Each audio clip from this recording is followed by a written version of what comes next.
Rwanda Hot News, kora subscribe kuri iyi channel maze ujye ubona amakuru menshi agiye atandukanye n'ibiganiro byinshi bigiye bitandukanye. Murakoze cyane. Twongeye kubaha ikaze mu by'ibitangazamakuru by'imahanga byanditse muri iki cyumweru. Turi kugana ku musozo. Ese imahanga banditse iki muri Repubulika ya Demokarasi ya Kongo? Bati FARDC yashinje Burundi kwica abasirikare bayo ibitiranyije n'abajura. Igisirikare cya leta ya Repubulika Iharanira Demokarasi ya Kongo FARDC cyavuze ko abasirikare bacyo babiri biciwe mu kiyaga cya Tanganyika nabo ku ruhande rw'u Burundi babitiranije n'abajura. Iyi nkuru ya Set ivuga ko umuvugizi wa FARDC mu ntara ya Kivu y'Amajyepfo Captain Dieudonné Kasereka yavuze ko abasirikare ba Kongo bishwe ubwo bari mu kazi kabo. Abo yakomeje agira ati bari abasirikare barwanira mu mazi ba Repubulika ya Demokarasi ya Kongo, bari ku burinzi mu kiyaga cya Tanganyika, bari bafite ikibazo cy'itumanaho. Ataho niho abasirikare barwanira mu mazi b'abarundi baketse ko ari abajura bitwaje intwaro bari kunyura muri icyo kiyaga, nuko barabarasa. Kapiteni Kasereka yavuze ko rimwe na rimwe abajura bava mu Burundi bajya muri Repubulika ya Demokarasi ya Kongo cyangwa bakava muri iki gihugu binjira mu Burundi. Abajura n'abasirikare ba Repubulika ya Demokarasi ya Kongo bararenze urubibi bakavogera Burundi. Kasereka yasubije ko bwari bwije ku buryo atahita abimenya. Ati iki rero, ati hari mu mwijima igisirikare cya Kongo nticyabonaga ko cyarenze urubibi. Ntawakomeza cyangwa ngo hakane ko igisirikare cya Kongo cyari cyarenze urubibi kuko hari mu mwijima kandi nanjye siho narindi. Icyo rero ngo abarundi bikanze ko ari abajura basanzwe bakoresha ikiyaga cya Tanganyika bahita ababarasa. Yavuze ko bibabaje kuko abasirikare babiri bahatakarije ubuzima, nubwo bitavuze ko hari umwuka mubi mu mubano w'ibihugu byombi. Kasereka kapiteni yemeje ko ibiganiro biri guhuza impande zombi haganirwa kuri iki kibazo. Yagize ati ku rwego rwo hejuru bamaze kuvugana, ariko twebwe nk'abasirikare ntituri muri politiki, ariko nzi ko hakoze ibiganiro kugira ngo hamenyekane ibyabaye kandi bitazatuma haba agatotsi mu migenderanire hagati y'u Burundi na Kongo. BBC yagerageje kuvugana n'impande zombi ndetse n'igisirikare cy'u Burundi kuri uko kurasana kwaguyemo abasirikare babiri ba Repubulika ya Demokarasi ya Kongo. Akaba rero yaratangaje ko abasirikare baje kwitaba Imana, gusa ngo nta mwuka mubi uri hagati y'impande z'ibisirikare byombi, no kuvuga nyine hagati ya Repubulika ya Demokarasi ya Kongo ndetse n'u Burundi. Muri Guinea bati Alpha Condé uherutse guheruka ku butegetsi yanze gusinya ko yeguye. Nubwo ko ari perezida wa Guinea Alpha Condé uherutse ku butegetsi ndetse agahita afungwa n'igisirikare kugeza ubanze kwemera gushyira umukono ku nyandiko ivuga ko yeguye ku butegetsi. Inkuru ya African News ivuga ko Alpha Condé uherutse ku butegetsi ku gicamunsi cyo ku itariki ya 5 Nzeri uyu mwaka yagaragaye ku mbuga nkoranyambaga yambaye ishati idafunze ibipesi byo hejuru, atwaye mu modoka y'umweru mu mujyi wa Conakry. Kuri uwo munsi aho yajyanye hagizwe ibanga n'ubuzima abarimo ntibwongera kumenyekana. Icyakora Jeune Afrique yashyize hanze amwe mu makuru y'aho Alpha Condé aherereye ndetse n'ubuzima abayemo. Abasirikare bafatanije na Colonel Mamadi Doumbouya nibo basohoye Alpha Condé mu ngoro ya perezidansi kuva ubwo ntiyongera kuboneka mu ruhame. Yajyanywe mu nyubako y'umutwe udasanzwe wa gisirikare y'iki gihugu iherereye Karumu, muri kimwe mu bice rero bigize aho inteko ishinga amategeko ikorera. Ubu akaba ari naho kibarizwa. Hafungiye hari urugendo rw'iminota 5 uvuye mu kigo cya gisirikare cy'ahitwa Samariture ahakorera Minisiteri y'Ingabo n'ikilometero kimwe uvuye ku ngoro y'umukuru w'igihugu.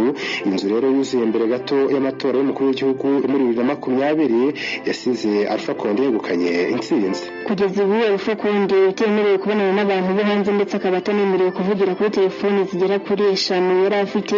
Yarashije kubonana n'umuganga umuvura umunsi umwe nyuma yo guhirikwa ku butegetsi. Ku itariki 6 Nzeri perezida wa Cote d'Ivoire Alassane Ouattara yagiranye ikiganiro kuri telefoni na Mamadi Doumbouya amwihanangiriza ko umuryango CEDEAO ukurikirana hafi ubuzima Alpha Condé abayemo. Amakuru yatanzwe kugeza ubu nuko Alpha Condé yanze gusinya ko yeguye, kimwe nuko yanze amafunguro agenerwa n'abamuhiritse ku butegetsi, ahubwo agashaka ayategurirwa n'abahoze ari umunyagikoni we ku giti cye ukomoka muri Togo nubwo atabyemerewe. Colonel Mamadi Doumbouya aherutse guhamagara abaminisitiri bose abasaba gutanga pasiporo zabo ndetse n'imodoka z'akazi. Reka twambuke tujye muri Somalia aho minisitiri w'intebe yirukanye uw'umutekano perezida amusubizaho. Umwuka ukomeje kuba muri hagati ya perezida wa Somalia Mohamed Abdullahi Farmajo na minisitiri w'intebe Mohamed Robo. Uyu wa gatatu Robo yirukanye minisitiri w'umutekano Hassan Hundubei Jimare amusimbuza undi witwa Abdulrahim Mohamed Nuru, ariko perezida arabyanga. Perezida Farmajo yavuze ko ibyo minisitiri w'intebe yakoze bihabanye n'itegeko nshinga. Imikomezo ivuga ko bibaye inshuro ya kabiri perezida Farmajo anyuranye na minisitiri w'intebe mu gushyira abantu mu myanya. mu cyumweru gishize nabwo minisitiri w'intebe yirukanye umuyobozi ushinzwe ubutasi ariko perezida amusubizaho hashize akanya amuha undi mwanya. Ushinzwe ubutasi yayirukanywe bamuziza kutagaragaza raporo y'umwe mu bakozi be waburiwe irengero. Farmajo na Robe kandi mu minsi ishize bagiye banyuranya cyane cyane kuri politike zimwe na zimwe igihugu kigenderaho. Urugero hari amasezerano n'ibigo mpuzamahanga Farmajo yanze ko asinywa mu gihe amatora rusange ataraba, nyamara minisitiri w'intebe yaje kuyasinya ubwo ari mu ruzinduko muri Kenya mu kwezi gushize. Reka turekure ino nkuru ya BBC twerekeza muri Al Jazeera bati Biden yagiranye ibiganiro na Xi Jinping bigamije guhosha amakimbirane. Perezida wa Leta Zunze Ubumwe za Amerika Joe Biden yagiranye ibiganiro na perezida w'Ubushinwa Xi Jinping bigamije guhosha umwuka mubi ukunze kwigaragaza hagati y'ibi bihugu. Ibiganiro rero byabaye hifashishijwe telefone, ni ibya kabiri bibaye kuva Joe Biden yarahirira kuyobora Leta Zunze Ubumwe za Amerika. Itangazo ryashyizwe hanze na White House rivuga ko abayobozi bombi baganiriye ku cyo buri gihugu gikwiye gukora kugira ngo ihangana ryabyo ritazaganisha ku makimbirane akomeye. Rigira riti abayobozi bombi bagiranye ibiganiro mu by'imikorere aho byombi bifite inyungu bihuriyeho naho bifite inyungu bidahuriyeho. Ibiganiro nk'uko perezida Biden yabisobanuye biri mu murongo wa Leta Zunze Ubumwe za Amerika mu bijyanye no guhosha ihangana hagati ya Amerika n'ibindi bihugu. Ubushinwa ndetse na Leta Zunze Ubumwe za Amerika bimaze igihe bidacana uwaka ndetse n'abawatsaga babumenagamo amazi ahanini biturutse ku bushyamirane mu by'ubucuruzi, ndetse Amerika yagiye ishinja iki gihugu kuyitata, ibintu byatumye hafatwa n'icyemezo cyo gukomanyiriza Huawei.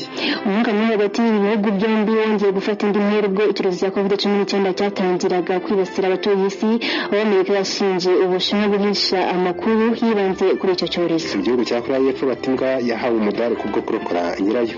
Imbwa yitwa Baekuku yo muri Korea y'Epfo yambitswe umudari uhabwa abakoze ibikorwa by'indashyikirwa mu gutanga ubutabazi bw'ibanze nyuma yo kugira uruhare kugira ngo nyirayo wari yabuze aboneke. Iyo mbwa rero ibana na nyirayo umukecuru w'imyaka 90 mu gace ka Hongseong muri Korea. Inzego z'ubuyobozi muri ako gace zatangaje ko uwo mukecuru n'imbwa ye baburiwe irengero tariki ya 25 Kanama uyu mwaka.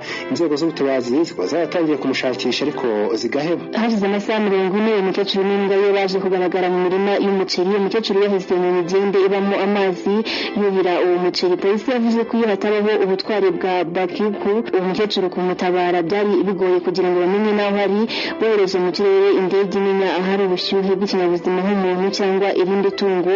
Ubwo indege yageragaho iyo mbwiri na nyirabuja yafashe ubushyuhe bw'umubiri w'imbwa kuko umukecuru we yari yaguye mu mugende kandi yatangiye gukonja. Abashinzwe gushakisha bahise bajya kureba rero aho ubwo bushyuhe bwabonetse, basanga n'imbwa ndetse na nyirabuja bahari barabatabara. Inzego z'ubuyobozi zambitse iyo mbwa umudari zivuga ko iyo itaza kuguma hafi y'uwo mukecuru batari kubasha gutabara. Reka dusoreze kuri iyi nkuru ivuga ko telefone yakuwe mu nda y'imfungwa. Ibi ni ibivugwa mu gihugu cya Kosovo. Ku munsi wo kuwa kabiri abaganga bo muri Kosovo batangaje ko bakuye telefone mu nda y'imfungwa nyuma y'iminsi ine y'imizi. Uwo mugabo w'imyaka 33 yajyanywe mu bitaro bya Pristina mu cyumweru cyashize agenda avuga ko ababara mu nda. Abaganga baje kuvumbura ko mu gifu cye harimo telefone yamize, ufata umwanzuro wo kumubaga ngo bayimukoremo. Uwo murwayi niwe wabwiye abaganga ko yari amaranye iyo telefone iminsi ine mu nda.